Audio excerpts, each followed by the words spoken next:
पुनरपि जननी जठरे शैलम। आप तो वो रस पिला रहे हो कि मैं जन्म जन्म तक आपका ऋणी रहूंगा। अब आप मुझे भोजन पानी की याद मत दिलाइए, बस कथा रस पिलाइए, गोविंद के नाम का गुणानुवाद सुनाइए, जिसमें हम आनंद ले रहे हैं वही हमें आनंद पिलाइए। तो बड़ा सुंदर भाव है यहाँ पर।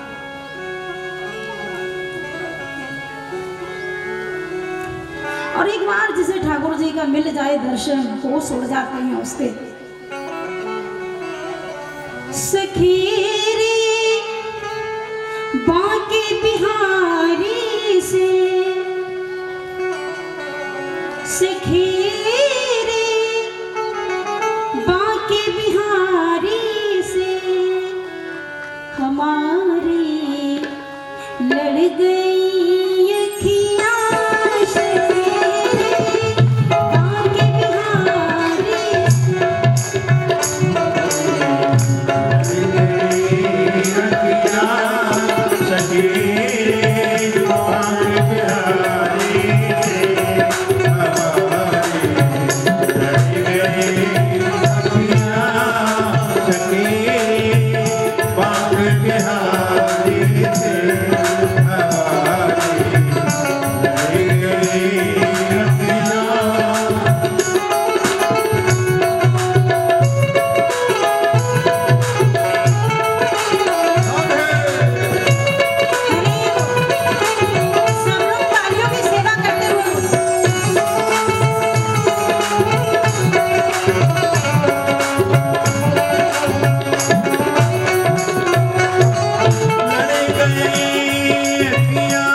लेके देखो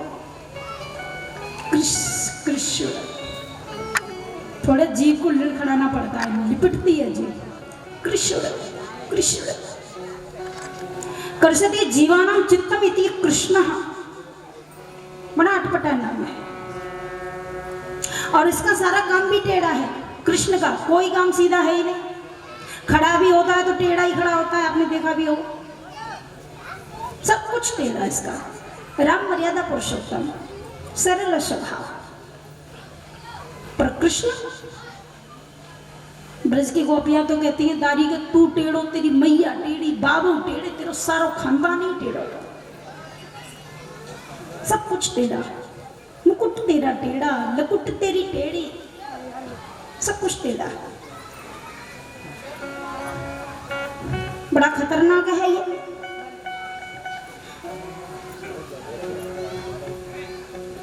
कृष्ण नाम अद्भुत नाम है।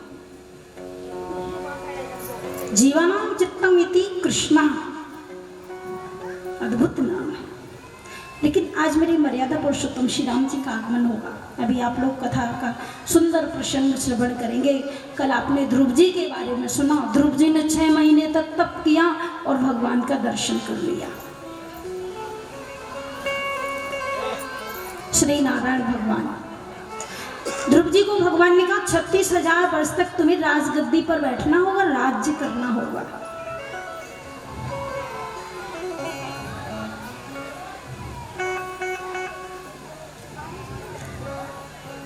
आनंद मिला। ध्रुव ने 36 वर्ष तक 1000 वर्ष तक राज्य किया। उसके बाद भगवान के धाम को चले गए।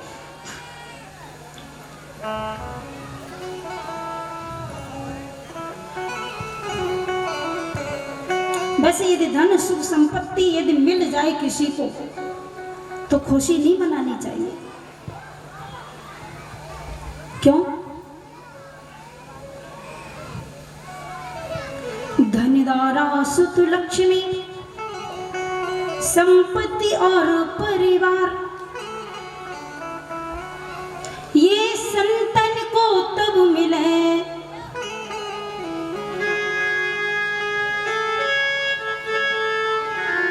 जब को पे करता। बढ़िया पत्नी मिले तो समझो ठाकुर जी नाराज हैं। बढ़िया धन मिले तो समझो ठाकुर जी नाराज हैं। बढ़िया घर मिले, परिवार मिले तो ठाकुर जी खुश नहीं है, नाराज है। भगवान से जुड़ने के लिए तो संसार में कुछ अच्छा मिलना ही नहीं चाहिए, तभी तो भगवान के चरणों में प्रेम होगा। और स्वार्थ के कारण ही सभी प्रेम करते हैं, आप सब जानते हैं।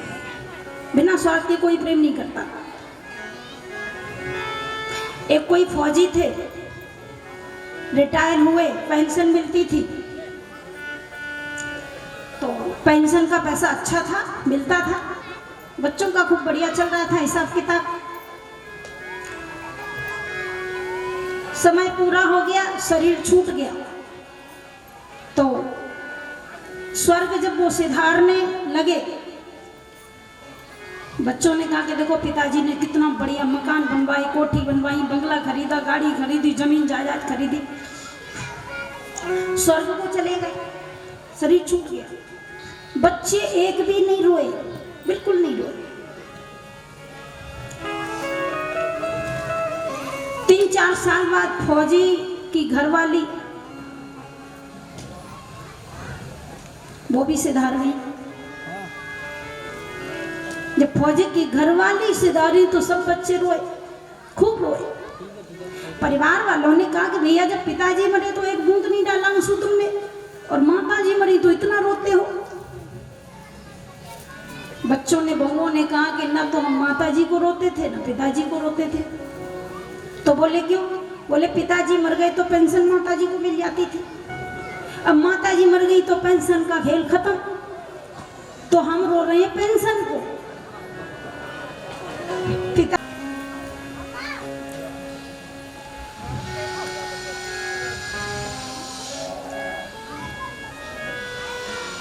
आसीत पुरंजनो नामा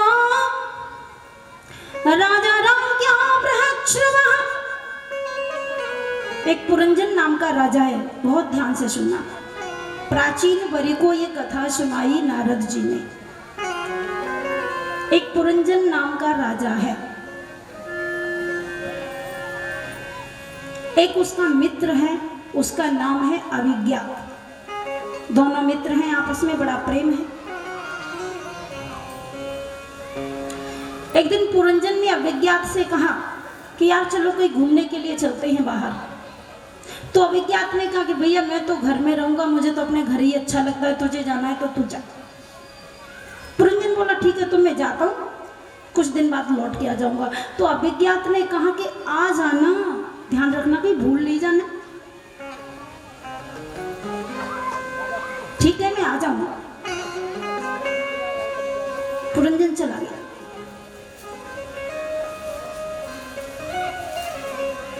कई शहरों में घूमा, कई शहरों में घूमा, लेकिन उसे कोई शहर अच्छा नहीं लगा। घूमते घूमते एक शहर में पहुंचा और वहां जाकर के उसने देखा कि एक सुंदर नगरी बनी हुई है, उसमें 9 दरवाजे हैं। ध्यान देना।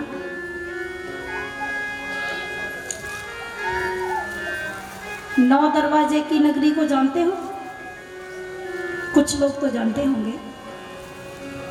गीता में कृष्ण आदेश करते हैं, नवद्वार पुरे देही। ये 9 दरवाजे वाला अपना शरीर है, यही नगरी है। तो एक सुंदर नगरी मिली, उसमें 9 दरवाजे थे। उसमें पुरंजन ने जाकर प्रवेश किया तो देखे खूबसूरत कन्या, बहुत सुंदर 16 साल की कन्या एक जा रही है। और उसने देखा कि बगल में उसके 5 सैनिक हैं, इधर बगल में 5 सैनिक हैं, एक सेनापति है, उसके हाथ में एक सर्प है, उसके 5 फण हैं।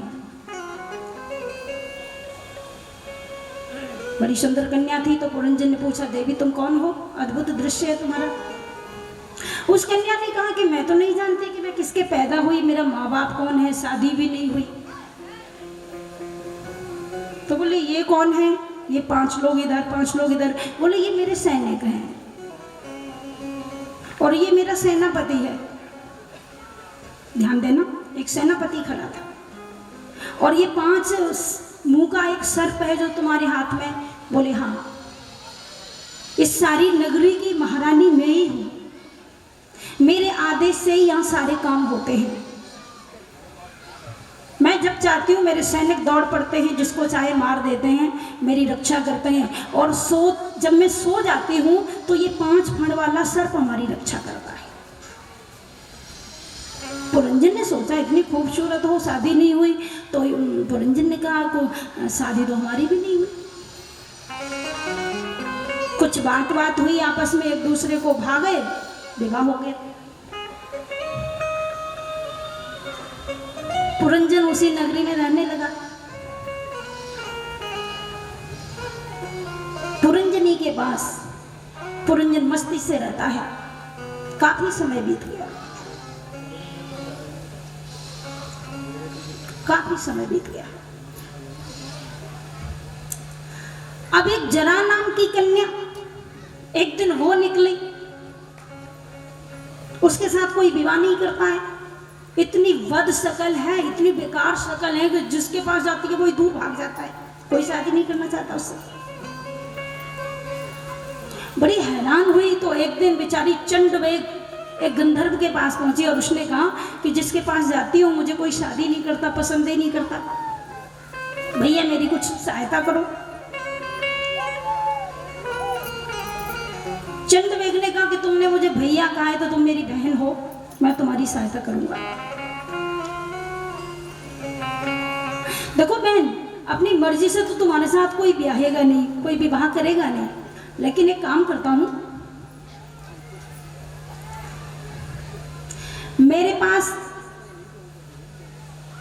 350 तो गंधर्वियां हैं और 350 गंधर्व हैं। ये काली काली गंधर्वियां, गोरे गोरे गंधर्व, तुम इनको ले जाओ। और एक मेरा भाई है जिसका नाम है प्रज्वल, बड़ी सुंदर कथा है भागवत में। तो बोले इसको तुम ले जाओ और इसके सहारे से, इसकी सहायता से तुमको जो सुंदर लगे उसी के गले में जयमाला डाल दो, जबरदस्ती विवाह कर दो। और ये गंधर्व गंधर्वियां तुम्हारी सहायता करेंगे और मेरा भाई सहायता करेगा। ठीक। अब वो जरा नाम की कन्या जब चली तो उसने देखा कि किसके साथ विवाह करूं। पुरंजन की नगरी में पहुंची तो उसे पुरंजन बहुत अच्छा लगा, तो उसने सोचा इसी के साथ विवाह करूंगी। जरा नाम की कन्या प्रवेश कर गई नगरी में और जैसे ही प्रवेश किया तो जो 5 सैनिक थे और 5 इधर सैनिक थे वो लड़ाई लड़ने को तैयार हो गए। तो जो गंधर्व गंधर्वियां थे सब टूट पड़े, लड़ लड़ के सबको परास्त कर दिया, सबको मार दिया। 5 फण वाला जो नाग था उससे भी युद्ध हुआ, उसको भी घायल कर दिया। जरा नाम की कन्या ने जाकर के पुरंजन को पकड़ लिया, तुम्हें मेरे साथ विवाह करना पड़ेगा। तान दुपट्टा सो रहा था अंदर पुरंजनी के पास में। अब वो जरा नाम की कन्या जैसे उसको खदेड़ के ले जाने लगी तो जोर से चिल्लाने लगा, रोने लगा, अरे मुझे कहाँ ले जा रही हो, अरे तुम मुझे ले जा रही हो, मैं दूर चली जाऊंगा, मैं दूर चला जाऊंगा, मेरी पत्नी मेरे बिना नहीं रहेगी, कैसे रहेगी। वो उसको जबरदस्ती जब पकड़ के ले गई तो दूर जाता जाता चिल्लाता चिल्लाता, पत्नी पत्नी, हाय मेरी पत्नी, हाय मेरी पुरंजनी, हाय मेरी पुरंजनी, उसके प्राण निकल गए। और जब प्राण निकल गए तो दूसरे जन्म में स्त्री बन गया पुरंजन।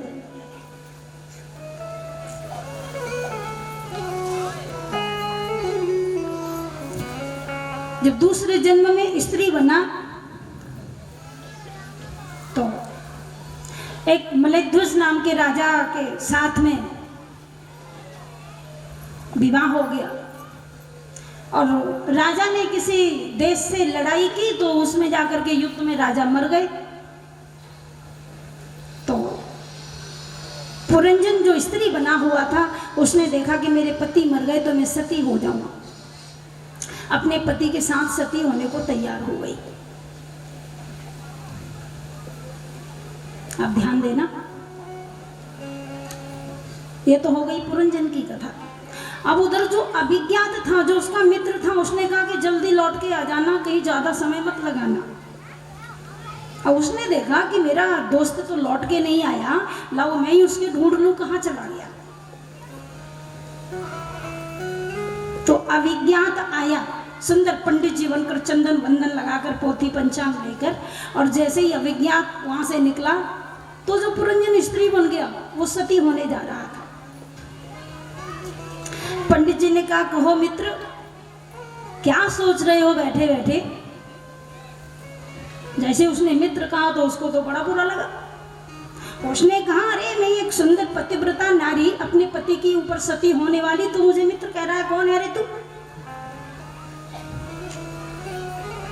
पंडित जी ने कहा, यार तू मेरा दोस्त है, ये कहां से तेरी पति बन गया, कहां से तू पतिव्रता पत्नी बन गई।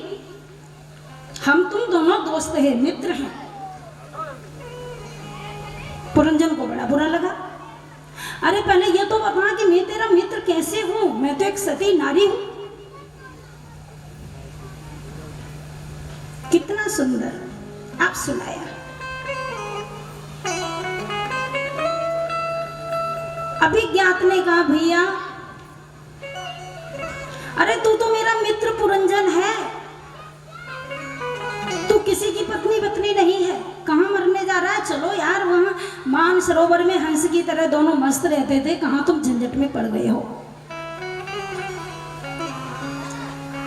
जैसे ही पुरंजन को कहा उसने कि पुरंजन है तू मेरा मित्र है, अब उसको याद आई पूर्व जन्म की। मेरे भाई बहन, ये पुरंजन की कथा हमारी और आपकी कथा है।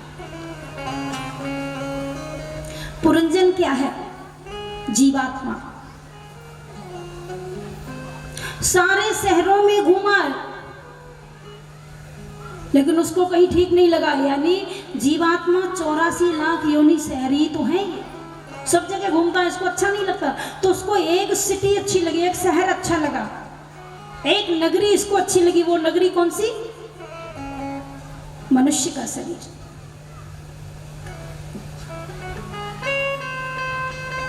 ये अच्छा लगा। अब इसमें वो पुरंजनी जो घूम रही है वो इसको सुंदर लगी। पुरंजनी का मतलब बुद्धि। और पुरंजनी के पास 5 सैनिक इधर है, 5 सैनिक इधर है। वो है 5 ज्ञानेंद्रियां, 5 कर्मेंद्रियां। एक सेनापति वो है मनीराम जी, मन। निवर्तय मनोमत्त सुजनम प्रियतम मन।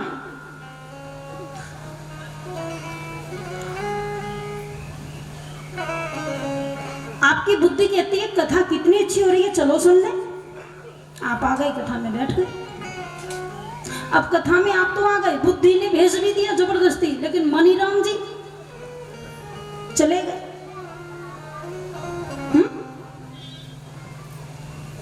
मनीराम जी मंडी में पहुंचे भावताव लेने के लिए। अब मनीराम जी पहुंचे मंडी में तो तुम बैठे रहो, कथा में क्या परले पड़ेगा। तो वो जो सेनापति है वो है मन। और जो 5 फड़ का जो नाग है उसके हाथ में, वो क्या है? वो जो जगती है, सोती है, 24 घंटे उसकी रक्षा करता है, वो है प्राण। ज्ञानाय अपानाय समानाय, 5 प्राण। और 10वां एक प्राण है धनंजय नाम का प्राण। प्राणाय उदानाय पानाय व्यानाय समानाय, ये 5 प्राण है। तो ये 5 फड़ों का नाग है। हम और आप जब सब लोग सो जाते हैं, ध्यान देना, तो बुद्धि भी सो जाती है, मन भी सो जाता है, लेकिन वो 5 फड़ का जो नाग है ना, वायु सांस लेने वाला, वो तो जगता रहता है। हम लोग सो जाते हैं तो हमारे खर्राटे तो चलते रहते हैं ना। यदि खर्राटा बंद हो गया तो समझो राम राम सत्य है, फिर तो चले जाएंगे। तो वो 5 फण का जो नाग है वो सोते समय भी हमारी रक्षा करता है।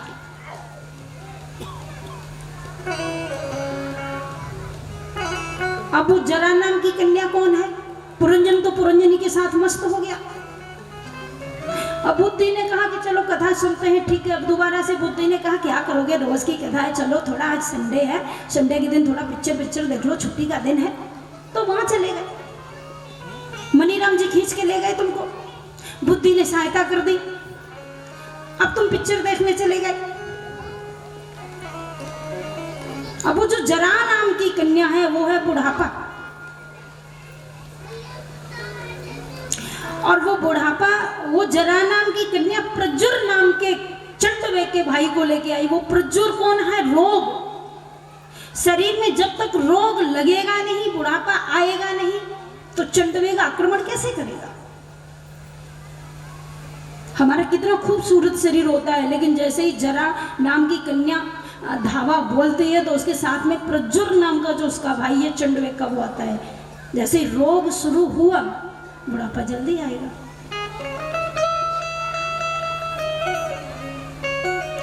और वो 350 गंधर्वियां, 350 गंधर्व, काली काली गंधर्वियां, गोरे गोरे गंधर्व, वो क्या है?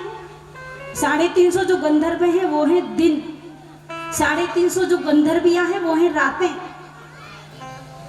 दिन रात निकलते निकलते निकलते निकलते पता नहीं चलता, और जीवात्मा पुरंजन तांडुपट्टा सोता रहता है।